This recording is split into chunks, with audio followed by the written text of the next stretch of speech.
قرآن ہے اور یہ سورۃ التوبہ کی آیت نمبر 122 ہے۔ اس آیت نمبر 122 کے اندر اللہ تعالیٰ کی جو ذات مقدسہ ہے، اللہ تعالیٰ کی ذات مقدسہ نے علم کی غرض و غایت کو بیان فرمایا ہے کہ بندہ علم حاصل کرتا ہے تو اس کی غرض و غایت کیا ہونی چاہیے۔ اللہ تعالیٰ فرماتا ہے فَلَوْلَا نَفَرَ مِن كُلِّ فِرْقَةٍ مِّنْهُمْ طَائِفَةٌ لِيَتَفَقَّهُوا فِي الدِّينِ وَلِيُنذِرُوا قَوْمَهُمْ إِذَا رَجَعُوا۔ اللہ تعالیٰ فرماتا ہے تم میں سے ایک گروہ ایسا ہونا چاہیے کہ وہ جائے، ایک گروہ ایسا ہونا چاہیے کہ جو جائے اور اللہ تعالیٰ کا علم حاصل کرے، دین کا علم حاصل کرے اور پھر واپس اپنی قوم کے پاس آئے، اور واپس آ کر کیا کرے وَلِيُنذِرُوا قَوْمَهُمْ إِذَا رَجَعُوا، کہ اپنی قوم کو ڈر سنائے، یعنی جب علم حاصل کر کے آئیں واپس آئیں تو اپنی قوم کو کیا کریں، ڈر سنائیں۔ تو اس آیت کریمہ کے اندر اللہ تعالیٰ کی جو ذات مقدسہ ہے، اللہ تعالیٰ کی ذات مقدسہ نے علم کی غرض و غایت بیان فرما دی کہ علم کیا ہوتا ہے۔ علم وہ ہے کہ جو آپ کے دل کے اندر ڈر پیدا کر دے۔ علم حقیقی کی پہچان کیا ہے، علم نوری کی پہچان کیا ہے کہ جس وقت آپ اس علم کو حاصل کرتے ہیں آپ کے دل کے اندر ڈر پیدا ہو جاتا ہے، آپ کے دل کے اندر ایک نور پیدا ہو جاتا ہے، اور پھر آپ کی جو توجہ ہوتی ہے وہ آخرت کی طرف چلی جاتی ہے۔ اس بندے کا دل دنیا سے اچاٹ ہو جاتا ہے، وہ دنیا دار نہیں رہتا، پھر وہ اللہ تعالیٰ کے دربار سے آخرت کا طالب ہوتا ہے۔ بسم اللہ۔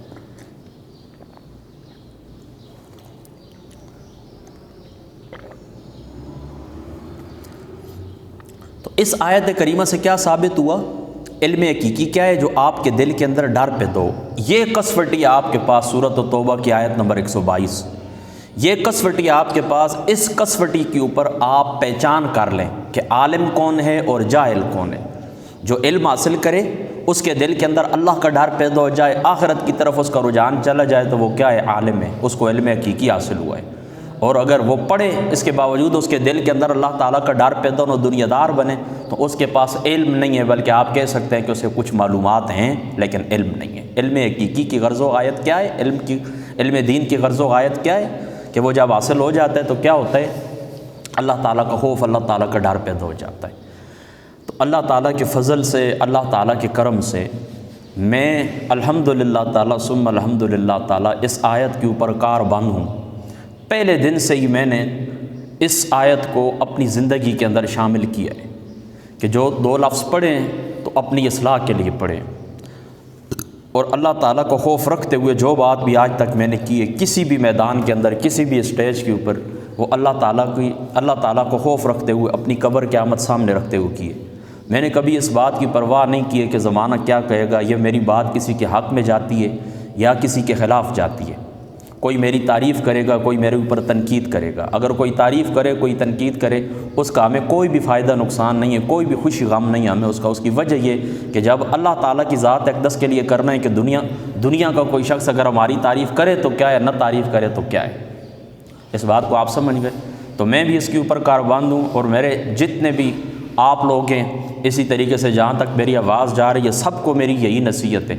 کہ علم حاصل کریں، قرآن پاک آپ یاد کریں، اسی طریقے سے علم دین حاصل کریں، تو فقط اپنی اصلاح مقصود ہونی چاہیے، اور آپ اللہ تعالیٰ کا خوف رکھیں، آپ کے دل کے اندر اللہ تعالیٰ کا ڈر پیدا ہو جائے۔ اگر آپ کا ڈر پیدا نہیں ہوا تو اس علم نے آپ کو کوئی بھی مقام نہیں دیا، اس علم نے آپ کو کوئی فائدہ بھی نہیں دیا۔ اسی لیے آقا علیہ الصلوۃ والسلام کی دعاؤں کے اندر یہ بات شامل تھی کہ حضور نبی کریم صلی اللہ تعالیٰ علیہ وآلہ وسلم اس علم سے اللہ تعالیٰ کی پناہ مانگا کرتے تھے جو نفع نہ دے، جو نصیحت نہ دے۔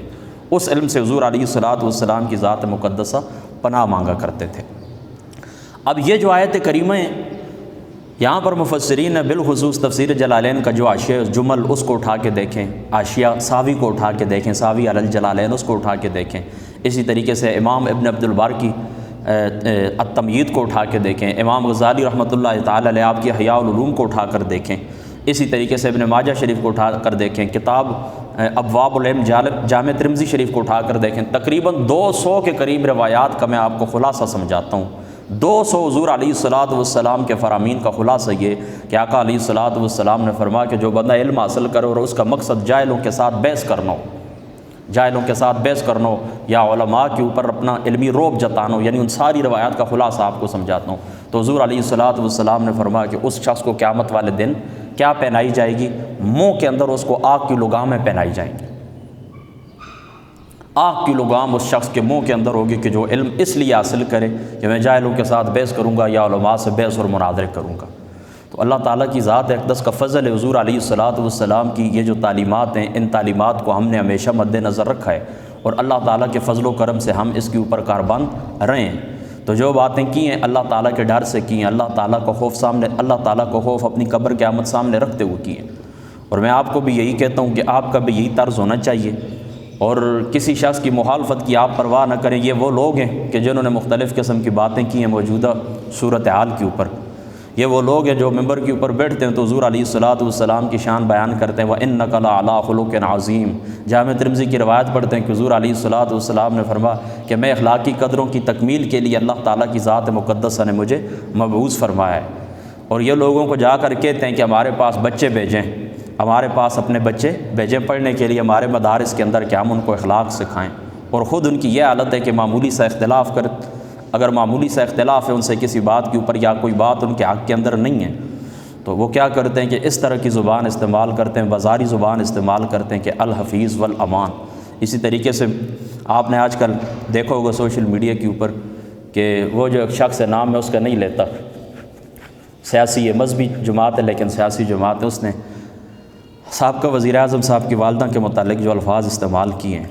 یہ لوگ ہیں کہ جو لوگوں کو دین کی طرف بلاتے ہیں۔ یہی وجہ ہے کہ لوگ ان لوگوں کا اعتبار نہیں کرتے،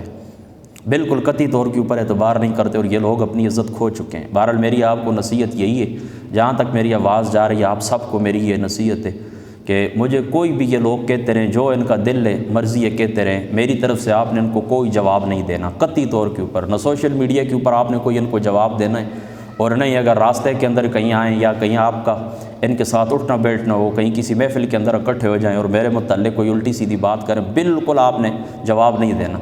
بابا جی صاحب تھے رحمۃ اللہ تعالی علیہ، ویل چیئر والے معذور بابا جی صاحب، وہ کہا کرتے تھے یہ جو کچھ تم میرے ساتھ کرتے ہو، یہ جو کچھ مجھے تم گالیاں دیتے ہو، برا بھلا کہتے ہو، یہ ساری تولی جائیں گی اللہ تعالیٰ کی بارگاہ کے اندر، میزان کے اندر ان کی قیمت لگنی ہے، میزان کے اندر ان کو تولا جانا ہے۔ تو جو گالیاں ہمیں اس راستے کے اندر اس وجہ سے پڑی ہیں کہ ہم نے حق آواز بلند کی ہے، اپنی سوچ کے مطابق، اپنے علم کے مطابق، جو ہمارا دائرہ تھا ہم نے جو بات کی ہے، جس بات کو حق سمجھائے، تو یہ ساری باتیں اللہ تعالیٰ کی بارگاہ کے اندر پیش ہوں گی، ہم نے ان کا بدلہ نہیں لینا ہے۔ قرآن پاک کے اندر اللہ تعالیٰ حضور نبی کریم صلی اللہ تعالیٰ علیہ وآلہ وسلم، آپ کی جو ذات مقدسہ ہے، آپ کی ذات مقدسہ کو اللہ تعالیٰ کیا فرماتا ہے، وَاہْجُرْهُمْ حَجْرًا جَمِيلًا، کہ یہ جو وَاہْجُرْهُمْ حَجْرًا جَمِيلًا، کہ یہ جو کفار مکہ ہیں، کفار مشرکین ہیں، آپ ان کو چھوڑ دیں، ان کو ان کے حال کے اوپر چھوڑ دیں۔ حضور علیہ الصلاۃ والسلام کے راستے کے اندر، تبلیغی راستے کے اندر حضور علیہ الصلاۃ والسلام کا جو مشن ہے اللہ تعالیٰ کا، لوگوں تک حضور علیہ الصلاۃ والسلام نے پہنچائے، اس راستے کے اندر ان لوگوں نے جو رکاوٹیں کھڑی کی ہیں، اللہ تعالیٰ نے حضور علیہ الصلاۃ والسلام کی ذات مقدسہ کو یہ حکم دیا ہے کہ آپ ان کو چھوڑ دیں، اپنے حال کے اوپر چھوڑ دیں۔ اب زندگی پتہ ہی کیا ہے، آپ بھی اسی طرح کریں، بس ان کو کفار مشرکین کی مثل سمجھ کے چھوڑ دیا کریں۔ اگر ہم زندگی بھر لگے رہیں، ان لوگوں کے پیچھے لگے رہیں، یہ سوال کریں ہم جواب دیں، پھر ہم جواب دیں، پھر وہ دوسرا سوال کریں، پھر ہم سوال کریں، تو زندگی اسی طرح گزر جائے گی، اور آپ کیا ہوں گے کہ ہمارا جو مقصد ہے، اپنے مقصد سے ہم لوگ دور ہو جائیں گے۔ تو جو باتیں کی اللہ تعالیٰ کی رضا کے لیے کی ہیں، کسی نے کچھ کہا ہے کوئی بات نہیں ہے، کسی نے تعریف کی ہے تو ہمارا گوشت زیادہ نہیں ہوا، اور کسی نے کچھ ہماری برائی کی ہے تو ہمارا گوشت کم نہیں ہوا۔ جب اللہ تعالیٰ کی ذات مقدس ہے، اس کی خاطر کرنا ہے، تو ان کے لوگوں کی تعریفوں کی کیا پرواہ کرنی ہے، اور ان لوگوں کی تنقید کی ہم نے کیا پرواہ کرنی ہے۔ دوسری خاص بات میں یہ بھی آپ کو بتانا چاہتا ہوں کہ جو کچھ پیغامات مجھے ملے ہیں، اور یہ بات یہ بھی آپ لوگ یہ یاد رکھ لیں، چلو اس کی طرف میں بعد میں آتا ہوں، یہ بات یہ یاد رکھ لیں کہ جو تنقید ہوتی ہے، ایک ہوتی ہے تنقید برائے تنقید، اور ایک ہوتی ہے تنقید برائے اصلاح۔ اس کے جانچنے کا طریقہ کیا ہے؟ اس کے جانچنے کا طریقہ یہ کہ جو بندے آپ کی بری بات کے اوپر یا آپ کی اختلافی بات کے اوپر تنقید کرتے ہیں، تو وہ آپ کی اچھی بات کی تعریف بھی کرتے ہیں۔ تو جو بندہ حق بات کو حق کہے، برے کو برا کہے، خلاف اولا کو خلاف اولا کہے، تو وہ بندہ حق کے اوپر ہے۔ وہ سمجھ آتی ہے کہ یہ بندہ ہماری جو مخالفت کر رہا ہے، یہ مخالفت برائے مخالفت نہیں ہے، بلکہ یہ مخالفت برائے اصلاح، یہ تنقید برائے اصلاح ہے۔ ایسے لوگ کیا کرتے ہیں، اچھی بات کو اچھا کہتے ہیں، بری بات کو برا کہتے ہیں، اختلافی بات کو اختلافی کہتے ہیں، مکروہ بات کو مکروہ کہتے ہیں، خلاف اولا کو خلاف اولا کہتے ہیں۔ لیکن ان لوگوں کا طرز کیا ہے کہ پوری زندگی کے اندر کبھی بھی انہوں نے آپ کی اچھی بات کی کبھی بھی ان لوگوں نے تعریف نہیں کی ہے، کبھی بھی کسی زمانے کے اندر بھی آپ کی اچھی بات کی انہوں نے تعریف نہیں کی ہے۔ ہم نے کہیں پر مسجد کی بنیاد رکھی، مدرسے کی بنیاد رکھی، کسی ادارے کی بنیاد رکھی، کوئی کام کیے، کوئی کتاب لکھی ہے، کبھی بھی ان لوگوں نے تعریف نہیں کی ہے، اور ان کی تعریفوں کی ہمیں ضرورت نہیں ہے۔ صرف یہ بتانا چاہتا ہوں کہ پہچان کا طریقہ کیا ہے کہ کون لوگ ہمارے حق کے اندر ہے، اور کون لوگ جو بات کر رہے ہیں تو یہ اچھی نیت کے ساتھ کر رہے ہیں، اور کون لوگ ہیں جو بری نیت سے بات کر رہے ہیں۔ اسی طریقے سے پچھلے دنوں دیکھیں ہمارے استاد محترم مفتی حضرت محمود ازہری صاحب دامت برکاتہم العالیہ، آپ کی جو کتاب ہے شان صحابہ اور صحیح العقیدہ مسلمان، تو اس میں الحمدللہ تعالیٰ 4 یا 5 نشستوں کے اوپر گفتگو ہوئی ہے عقائد صحابہ کے اوپر، اور اللہ تعالیٰ کے فضل و کرم سے، خدا تعالیٰ کے کرم سے، اور نبی پاک صلی اللہ تعالیٰ علیہ وآلہ وسلم آپ کی نگاہ عنایت سے بہت اثر ہوا ہے لوگوں نے، اور بہت سارے دوستوں نے یہ پیغامات دیے ہیں کہ الحمدللہ تعالیٰ اس گفتگو کو سن کر ہم نے اپنے عقائد تبدیل کر لیا، ہمارے عقائد کے اندر درستگی آ گئی ہے، اور اسی طریقے سے آداب زندگی کے اندر ہم نے جو گفتگو کی ہے طویل عرصہ، اس کے اوپر کئی لوگوں نے اللہ تعالیٰ کے فضل و کرم سے اپنی زندگی تبدیل کر لی۔ تو لوگوں کے عقائد کے اندر تبدیلی آئی ہے، لوگوں کی زندگی کے اندر، کاروبار زندگی کے اندر تبدیلی آئی ہے، لوگوں نے زندگی کے آداب سیکھیں، اس کے اوپر چلیں، لوگوں نے اپنا معاشرہ درست کیا اللہ تعالیٰ کے فضل و کرم سے۔ تو ان لوگوں نے کبھی بھی زندگی کے اندر ہماری تعریف نہیں کی، اس کام کو اپریشیٹ نہیں کیا، اور کوئی ایسا زبانی جملہ ہوتا ہے یا کوئی اختلافی مسئلہ ہوتا ہے تو پھر اس کے لیے کیا کرتے ہیں، گالیاں بھی دیتے ہیں، اور اساتذہ کرام کو بھی زور دیتے ہیں کہ دیکھیں یہ اس نے اس طرح کہا ہے، والدین کو زور دیتے ہیں کہ آپ اس کو سمجھائیں وغیرہ وغیرہ۔ تو ان لوگوں کا یہ جو مکروہ چہرہ ہے، اس مکروہ چہرے کو آپ لوگوں نے پہچاننا ہے، خصوصی طور پر آپ نے یہ بات یاد رکھنی ہے۔ یا کبھی آپ کے اچھے کام کی تعریف کرتے تو پھر اگر اختلافی مسئلے کے اندر کوئی بات کرتے تو ہمیں سمجھ بھی آ جاتی، لہذا یہ ہمارے ہڈیوں کے دشمن ہیں، ان کی کسی بات کی آپ نے پرواہ نہیں کرنی ہے۔ اور پھر میں آپ کو دوبارہ سب تک جہاں تک میری آواز جا رہی ہے، میں سب سے یہی درخواست کرتا ہوں کہ کسی قسم کی خفقی خشکی ڈالنے کی ضرورت کوئی بھی نہیں ہے۔ یہ راستے کے اندر آئیں، آپ ان کو سلام کریں، سلام کا جواب اگر نہیں دیں گے خود گناہ گار ہوں گے، آپ ان کا سلام لیں، سلام کا جواب دیں، جہاں پر آپ کو بلائیں مجلس کے اندر آپ جائیں۔ دیکھیں میری کل اس طرح بھی ہو سکتا ہے نا، یہ میرے پاس آئیں، ہم نے مسجد کے دروازے، گھر کے دروازے، دل کے دروازے سب کے لیے کھلے رکھے ہوئے، کل ان کو کہیں پر ندامت ہو یہ واپس آئیں تو پھر میں نے ان کو سینے کے ساتھ لگانا ہے، میں نے ان کے لیے دروازے بند نہیں کیے۔ لہٰذا بالکل میری آپ کو یہ نصیحت ہے کہ بالکل خفا ہونے کی ضرورت نہیں ہے، بس اپنے کام سے کام رکھیں۔ ہمارا مشن کیا ہے؟ مشن ہمارا یہ حضور نبی پاک صلی اللہ تعالیٰ علیہ وآلہ وسلم آپ کے دین کو تخت کے اوپر لانا، اللہ تعالیٰ کے دین، اللہ تعالیٰ کے قرآن کی حکومت قائم کرنا، طاغوتی نظام کو پس پش ڈالنا، طاغوتی نظام کو دفع کرنا، اور اللہ تعالیٰ کے قرآن کی حکومت قائم کرنا۔ آج دیکھیں، پہلے بھی کئی دفعہ اور آج بھی اور کل بھی آتے ہی رہتے ہیں، لوگوں کے میسیجز آتے ہی رہتے ہیں، خوش ہوتے ہیں لوگ گفتگو سن کر، معاملات کو دیکھ کر، اللہ تعالیٰ کے دین کے لیے جو آپ قدم اٹھاتے ہیں خوش ہوتے ہیں۔ تو کوئی کہتا ہے کہ چادر کس رنگ کی آپ کو پسند ہے، کوئی کہتا ہے موبائل آپ کو کس رنگ کا پسند ہے، کوئی کیا کہتا ہے، کوئی کیا کہتا ہے۔ سب کی خدمت میں ہماری یہ درخواست ہے کہ ہمیں کچھ بھی نہیں چاہیے۔ قل لا اسألکم علیہ، وہ کس طرح آتا ہے؟ نہیں حضرت نوح علیہ السلام کے وہ باب کے اندر آتا ہے۔ بہرحال چلو میرے اب ذہن کے اندر نہیں آ رہا، وہ آیت نہیں آ رہی کہ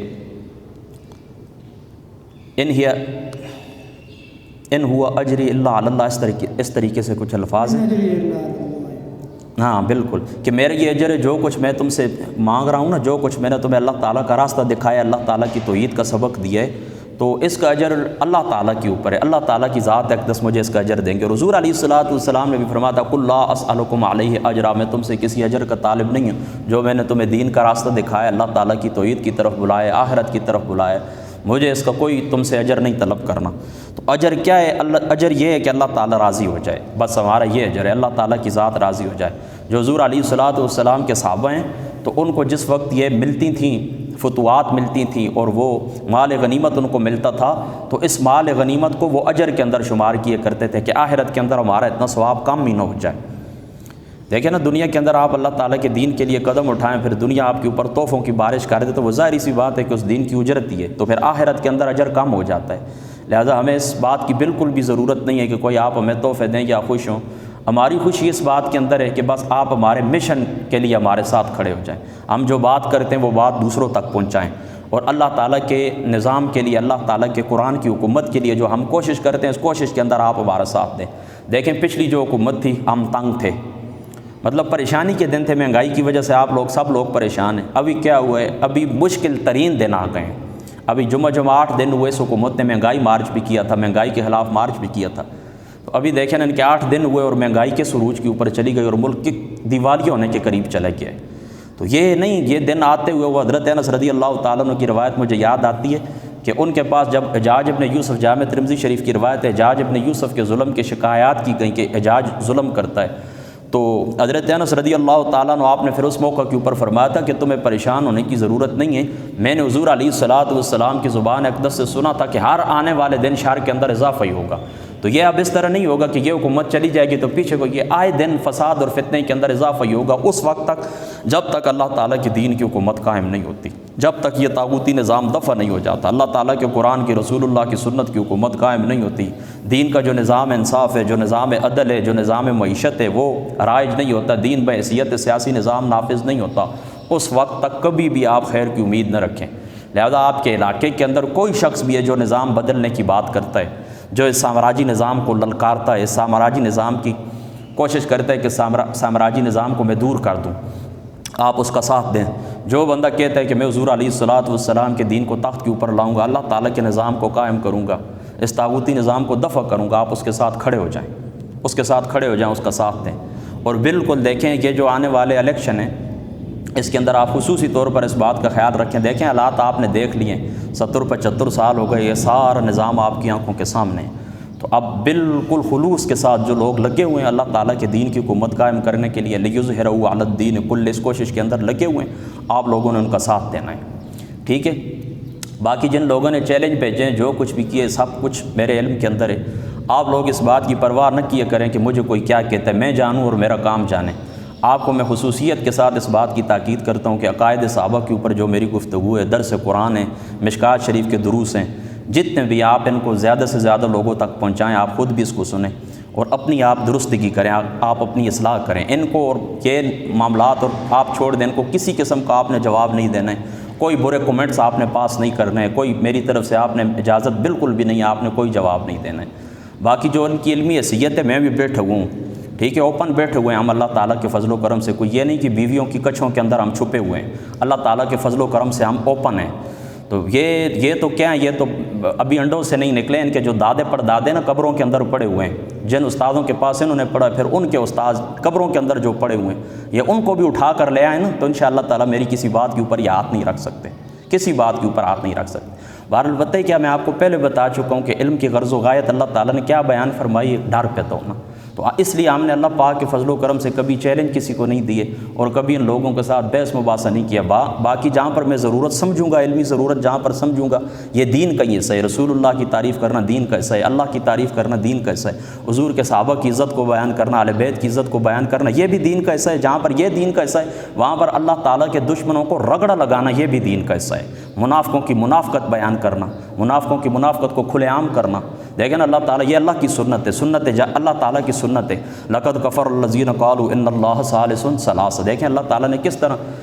عیسائیوں کا کفر واضح کر دیا کہ یہ کافر بھی ہیں اور ان کا یہ کفر ہے کہ ثالث ثلاثہ اس کے قائل ہے، قانیم ثلاثہ کے قائل ہے۔ منافقوں کے متعلق اللہ تعالیٰ کیا کہتا ہے؟ اذا جاءك المنافقون قالوا نشهد انك لرسول الله والله يعلم انك لرسوله والله يشهد ان المنافقين لكاذبون۔ دیکھیں اللہ تعالیٰ نے منافقوں کی منافقت کو کھلے عام بیان کیا، کفاروں کے کفر کو اللہ تعالیٰ نے، عیسائیوں کے کفر کو اللہ تعالیٰ نے بیان کیا۔ آپ حضرت شاہ ولی اللہ صاحب رحمۃ اللہ تعالیٰ علیہ آپ کے الفوظ الکبیر کو اٹھا کے دیکھیں کہ آپ نے علوم خمسہ جو تقسیم فرمائیں تو اس کے اندر ایک علم المحاسمہ بھی۔ علم المحاسمہ کون سا ہے؟ کہ جہاں پر اللہ تعالیٰ کی ذات اقدس نے مختلف جو گروہ ہیں، ان گروہوں کا اللہ تعالیٰ کی ذات اقدس نے رد کیا، یہود ہیں، چاہے نصارہ ہیں، چاہے ہنود ہیں، اللہ تعالیٰ کے کوئی بھی دشمن ہیں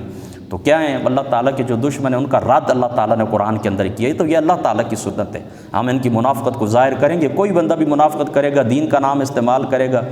آج کتنے ایسے گروہ ہیں جن کو میں ذاتی طور کے اوپر جانتا ہوں کہ انہوں نے جتنے بھی گمراہ فرقے تھے ان گمراہ فرقوں سے رواسم بڑھا لیے، کسی کے رواسم، کسی کے راو رسم بڑھ گئے ہیں خوارج کے ساتھ، کسی نے اپنے روابط بڑھا لیے خوارج کے ساتھ۔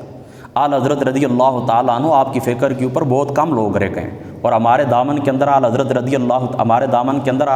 اللہ تعالیٰ عنہ موجود ہیں۔ ساری دنیا لوگ ہم سے لے لیں، کوئی کہے کہ یہ میرا دادا ہے، وہ میرا پردادا ہے، آپ اس کی بات نہ کریں، نہیں کریں گے، لیکن اعلیٰ حضرت ہمارے دامن کے اندر ہیں، وہ ہم سے کوئی نہیں چھین سکتے۔ اور جس کے شخص کے دامن کے اندر اعلیٰ حضرت رضی اللہ تعالیٰ عنہ آپ کی ذات مقدسہ موجود ہے تو آپ یوں سمجھے حضرت غوث پاک بھی اس کے ہیں، ائمہ اہل بیت بھی اس کے ہیں، حضور پاک کے صحابہ بھی اس کے ہیں۔ تو اعلیٰ حضرت رضی اللہ تعالیٰ عنہ آپ کی فکر کے اندر ہم کھڑے ہیں، فکر کے ساتھ ہم کھڑے ہیں۔ 60 کے قریب فتنوں کی آپ نے نشاندہی کی ہے موجودہ دور کے اندر، جتنے بھی ہمارے مخالف فرقے ہیں، تو جو کچھ اعلیٰ حضرت رضی اللہ تعالیٰ عنہ آپ نے ان کے متعلق لکھا ہے، ان کے ساتھ اٹھنا بیٹھنا آرام قرار دیا، ہم اس کے اوپر آج تک کارباند الحمدللہ تعالیٰ، اور اسی کے اوپر میں کارباند ہوں، اسی کے اوپر میں آپ کو کارباند رہنے کی تلقین کرتا ہوں، آپ نے اسی کے اوپر کارباند رہنا ہے۔ باقی یہ چند ایک مولویوں کے آپ نے جو نام بھیجے تھے میں آپ کو بتا دوں، یہ کچی گفتگو کرتے ہیں، کچی گفتگو کرتے ہیں۔ عمر فیض قادری، اسی طریقے سے اس کا بھائی ابو بکر چشتی، وہ ایک دوسرا ہے، یہ مقبرہ علی مسجد میں بھی آتا تھا، سراج الدین صدیقی، اسی طریقے سے وہ پتہ نہیں ہے وہ پنجاب سائڈ کا نجم شاہ، اسی طریقے سے وہ عمران آسی، یہ سارے کچی گفتگو کرنے والے، یہ کوئی بھی علماء نہیں ہے، واعظ ہیں 2 نمبر، 2 روپے کے چاول ان کو دیں اور ان کے اوپر تقریر کرا لیں، ان کی بالکل گفتگو سننے کی آپ کو ضرورت نہیں ہے، ان کی گفتگو کچی ہوتی ہے، کمزور گفتگو ہوتی ہے، مضبوط گفتگو ہوتی ہے۔ میں آپ کو بتاتا ہوں، علامہ رضوی صاحب رحمۃ اللہ تعالی علیہ مرحوم، ویل چیئر والے بابا جی صاحب، جو کچھ باتیں آپ نے کی ہیں بالکل اتھینٹک قرآن اور حدیث سے مستند گفتگو آپ نے کی ہے، دل سے کی، ان کی گفتگو سنا کریں۔ ڈاکٹر طاہر القادری صاحب کی گفتگو سنیں، مفتی منیب الرحمان صاحب آہستہ آہستہ گفتگو کرتے ہیں، لیکن گفتگو ان کی پکی ہوتی ہے، مضبوط گفتگو ہوتی ہے، ان کی گفتگو سنیں۔ مظفر حسین شاہ صاحب ہیں، ان کی گفتگو مضبوط گفتگو ہوتی ہے، عقائد کے باب کے اندر اچھی گفتگو ہے، ان کی گفتگو سنا کریں۔ یہ چند ایک علماء میں نے ان کا نام لیا انٹرنیشنل سطح کے اوپر، باقی علاقائی سطح کے اوپر ہر طرف مطلب یہ کہ مختلف علماء ہوتے ہیں، آپ خود ان کو جان لیں۔ ہمارے علاقے کے اندر ہمارے استاد جی مفتی حضرت محمود حضری صاحب ہیں، علامہ حافظ ناصر صاحب ہیں، حافظ انیس احمد غفوری صاحب ہیں، ان کی گفتگو اچھی گفتگو ہوتی ہے، معقول گفتگو ہوتی ہے، دلائل کے ساتھ ہوتی ہے، ان کی گفتگو آپ سنیں۔ بہرحال جن کے میں نے نام لیا ان کی گفتگو بالکل نہیں سنیں، یہ بالکل واعظ قسم کے لوگ ہیں اور عقیدوں کو بگاڑنے والے لوگ ہیں، لہٰذا ان کا کوئی نہیں۔ پیر نصیر الدین نصیر صاحب رحمۃ اللہ تعالی علیہ، آپ کی گفتگو آپ سنیں، مضبوط گفتگو ہوتی ہے، خصوصاً اہل بیت کے حوالے سے، اہل بیت کے عقائد کے حوالے سے، تحفظ کے حوالے سے۔ آپ کی جتنی بھی کتب حضرت پیر مہر علی شاہ صاحب رضی اللہ تعالیٰ عنہ، آپ کی کل کتب میں نے دیکھی ہیں، حضرت پیر نصیر الدین نصیر صاحب رحمۃ اللہ تعالی علیہ، آپ کی کل کتب میں نے دیکھی ہیں، سب کے ایک ایک لفظ کے ساتھ ہمیں اتفاق ہے، آپ وہ پڑھیں، ان کا مطالعہ کریں۔ امام غزالی صاحب رحمۃ اللہ تعالی علیہ، آپ کے احیاء العلوم ہر بندہ منگوا لے، ہر بندہ احیاء العلوم منگوا لے اور احیاء العلوم کا مطالعہ کریں۔ بسم اللہ۔ اور میں سمجھتا ہوں احیاء العلوم کا اگر آپ صحیح طریقے سے مطالعہ کر لیں تو کسی دوسری کتاب کا آپ کو مطالعہ کرنے کی ضرورت بھی نہیں، بس تھوڑا تھوڑا اس کو دیکھتے رہا کریں، آپ کے علم کے اندر اضافہ ہوتا رہے گا انشاءاللہ تعالی، ٹھیک ہے۔ تو میں عرض یہ کر رہا تھا نا کہ بس جہاں تک میری آواز جاتی ہے نا، بس ہمارے مشن کے ساتھ آپ مخلص رہیں، ہمیں آپ کی کوئی ضرورت نہیں ہے، نہ آپ نے مجھے دیکھا ہے، نہ میں نے آپ کو دیکھا ہے، نہ آپ کو میرا علاقہ پتہ ہے، لیکن گفتگو آپ نے سنی، آپ خوش ہوئے، تو بس یہی میں کہتا ہوں کہ حضور نبی پاک صلی اللہ تعالیٰ علیہ وآلہ وسلم آپ کے دین کے ساتھ مخلص ہو کر آپ کھڑے ہو جائیں، ٹھیک ہے۔ اور پھر اپنے میں آپ کو بھی جہاں تک میری آواز جا رہی سب کو میں بار دیگر یہ نصیحت کرتا ہوں کہ کسی کو آپ نے میری طرف سے جواب نہیں دینا، کسی کی جو مرضی ہے کہتے رہیں، جو مرضی ہے کہتے رہیں۔ جب میدان بنتا ہے، کچھ بات ہوتی ہے، کوئی معقول آدمی آتا ہے، کچھ علمی گفتگو اس کی سمجھ آتی ہے تو ہم جواب دیں گے انشاءاللہ تعالی، ٹھیک ہے۔ تو یہ کام ہم جاری رکھیں گے، یہ بات نہیں ہے کہ صرف در سے حدیث دیں، حدیث با کی شرح۔ مجھے گھر والے بھی اس سے منع کرتے رہتے ہیں، گھر والے بھی مجھے کہتے ہیں طالبانوں کو کچھ نہ کہا کریں، دہشت گردوں کو کچھ نہ کہا کریں، فلاں وہابیوں کو کچھ نہ کہا کریں۔ میں نے کہا پھر کیا کہا کروں؟ کہنے لگے بس صرف نماز کے مسائل بیان کیا کریں، روزے کے مسائل بیان کیا کریں۔ میں نے کہا پھر آپ اس طرح کریں کہ مجھے دوپٹہ اڑا دیں اور گھر کے اندر ہی مجھے سطر کے اوپر بٹھا لیں، پھر بات ہی ختم ہو جاتی ہے، میں کچھ کرتا ہی نہیں۔ یا پھر اس طرح وہ زبیدہ آپ ویسے بھی فوت ہو گئی، وہ شیف تھی ایک بڑی، وہ کھانے کے لوگوں کو طریقے بتایا کرتی تھی، تو میں اس طرح بیٹھ جاؤں گا کسی چینل کے اوپر اور آپ کو یہ چیزیں سکھایا کروں گا، گھر کی گرداری کس طرح ہوتی ہے، ہفتہ وار صفائی کس طرح ہوتی ہے، کپڑے کس طرح دھلتے ہیں، تو کرسیوں کو اپنے جو گھر کے ہوتے ہیں فرنیچر اس کو کس طرح صاف ستھرا کیا جاتا ہے، بستروں کو دھوپ کس طرح لگوائی جاتی ہے، کروشیا کرنا اور یہ چادریں وغیرہ اوڑھنا، یہ سارے جو خواتین کے کام ہوتے ہیں ان کا میں نے اچھے طریقے سے مطالعہ کیا اور خواتین سے زیادہ اچھے طریقے سے میں سمجھا سکتا ہوں۔ تو پھر میں نے کہا پھر یہ کام ہم شروع کر دیں گے، ٹھیک ہے۔ ہاں، یہ کیا بات ہوئی کہ دشمن کو دشمن نہ کہیں، کافر کو کافر کہیں گے، گستاخ کو گستاخ کہیں گے، منافق کو منافق کہیں گے۔ آج بھی ان کو ہم نے یہی کہا ہے نا، میں نے کہا کل تک تم ایک دوسرے کو کافر کہتے رہے ہو، گستاخ کہتے رہے ہو، ایک دوسرے کو خارجی کہتے رہے ہو، ایک دوسرے کو رافضی کہتے رہے ہو۔ یہ خارجی اور رافضی یاد رکھیں، دونوں مسئلے اصولی مسئلے، ان کا تعلق فروع سے نہیں ہے۔ تو کل ایک دوسرے کو ناسبی کہتے رہے ہو، خارجی کہتے رہے ہو، اصولی اختلاف ہے یہ۔ تو آج یہ سب کچھ بھول کر کس طرح ایک جگہ کے اوپر اکٹھے ہونا چاہتے ہو؟ تو پھر بات اس طرح، اگر اصولی اختلاف کے ہوتے ہوئے اکٹھا ہوا جا سکتا ہے تو پھر قائدانیوں کے ساتھ جا کر اتحاد کر لو۔ اور ہماری ذمہ کیا ہوتی ہے؟ بات پہنچانا ہی ہوتا ہے، وما علینا الا البلاغ، ہمارے ذمہ بات پہنچانی ہی ہوتی ہے۔ حضور علیہ الصلوۃ والسلام کا یہ فرمان ہے، صحیح مسلم کی روایت ہے کہ من رأى منکم منکرا فلیغیرہ بیدہ فإن لم یستطع فبلسانہ وإن لم یستطع فبقلبہ، کہ کم از کم درجہ یہ ہونا چاہیے ہاتھ سے روکیں، ہاتھ سے نہیں روکتے ہو تو کم از کم ہاتھ سے زبان سے، اگر زبان سے بھی نہیں تو پھر کم از کم دل کے اندر برا سمجھیں۔ تو ہم زبان تو اللہ تعالیٰ نے دی ہے نا، اور بعض علماء نے لکھا ہے اس کی شرح کے اندر کہ ہاتھ سے روکنا یہ کام ہے حکمرانوں کا، اور زبان سے روکنا یہ کام ہے علماء کا، اور دل کے اندر برا سمجھنا یہ کام ہے عوام کا۔ تو ہم کم از کم دوسرے درجے کے اوپر تو ہیں نا، کہ زبان سے تو ہم ان لوگوں کو للکاریں گے، زبان سے ہم ان لوگوں کو للکاریں گے کہ ہاں بھائی بتائیں، اگر اصولی ہو سکتا ہے، ہاں شریعت کی کس قاعدے کے تحت یہ آتا ہے کہ مجھے آپ کافر بھی کہیں، مجھے آپ مشرک بھی کہیں، پھر میرے پیچھے ہاتھ بھی باندھ لیں، مجھے آپ بتی بھی کہیں پھر آ کر ہاتھ بھی چومیں، مجھے آپ مشرک بھی کہیں آ کر اپنے بیٹے کے لیے مجھ سے دعا بھی کروائیں، یہ کیا ہوئی؟ اس سے بڑھ کر تو کوئی منافقت ہی نہیں۔ تو اس چیز سے ہم نے ان کو روکا ہے اور روکیں گے، ڈر کسی بات کا بھی نہیں ہے انشاءاللہ تعالی، ٹھیک ہے؟ تو چلو اب باتیں زیادہ ہو گئیں۔ آج جمعۃ المبارک کی جو نشست ہے انشاءاللہ تعالی، اس کے اندر بھی آپ لوگوں کو معلوم ہونا چاہیے کہ ان دنوں ہم حضور علیہ الصلوۃ والسلام کی جو افضلیت ہے تمام انبیاء کے اوپر عقیدہ، حضور کی محبت، حضور کی شان، اس کو ہم بیان کر رہے ہیں۔ 2 نشستیں اس کے اوپر ہو چکی ہیں اور وہ وائرل بھی ہو چکی ہیں، ٹھیک ہے؟ آپ ان کو سنیں۔ آج تیسری نشست ہوگی انشاءاللہ تعالی اسی موضوع کے اوپر، اور سیدہ کے نکاح کے متعلق 2 ایسے وائرل ہو چکے ہیں ہمارے پیج میسج آف اسلام کے اوپر پڑے ہوئے ہیں، باقی گفتگو رہتی ہے، بہرحال ان دونوں تھوڑا ذہن میرا حاضر نہیں ہے، تو انشاءاللہ تعالی زندگی باقی رہی انشاءاللہ تعالی تو گفتگو کریں گے سیدہ کے نکاح کے متعلق۔ باقی بھی جو گفتگو رہتی ہو سکتا ہے اگلا جو مہینہ آنے والا ہے ذیقعدہ شریف اب طلوع ہو چکا ہے، ہو سکتا ہے ذیلحج شریف کے اندر کریں، اگر ذیلحج شریف کے اندر نہ کی تو پھر محرم شریف کے اندر لازمی کریں گے انشاءاللہ تعالی، ٹھیک ہے؟ تیاری میری مکمل ہے، 2 ایسے وائرل ہو چکے ہیں انشاءاللہ تعالی، باقی 3 ایسے باقی رہتے ہیں، اس کے اوپر گفتگو کریں گے۔ بالکل ڈرنے کی ضرورت نہیں، گھبرانے کی ضرورت نہیں، کوئی ساتھ نہ ہو، بس اللہ تعالیٰ کی ذات ساتھ ہونی چاہیے، کسی قسم کی کوئی پرواہ نہ کریں، بس اپنی اصلاح کریں، اپنے آپ کو درست کریں۔ ہر دن جس چیز کو اللہ نے تعظیم عطا کی آپ اس کی عزت کریں، اور جن لوگوں کو، جن شخصیات کو خدا نے ذلیل کیا، گستاخ ہیں اللہ رسول کے، ان سے نفرت کریں، رج کے نفرت کریں۔ جامع ترمذی شریف کی پہلی جلد کی آخری حدیث پاک کیا ہے؟ آقا علیہ الصلوۃ والسلام نے فرمایا من اعطى للہ ومنع للہ واحب للہ وابغض للہ فقد استکمل الایمان، کہ محبت ہو تو اللہ کے لیے، نفرت ہو تو اللہ کے لیے، کسی کو کچھ دیں تو اللہ کے لیے، کسی سے ہاتھ روکیں تو اللہ تعالیٰ کے لیے، اگر ایسا ہو فقد استکمل الایمان، تم لوگوں نے اپنا ایمان مکمل کر لیا ہے۔ وآخر دعوانا ان الحمد للہ رب العالمین۔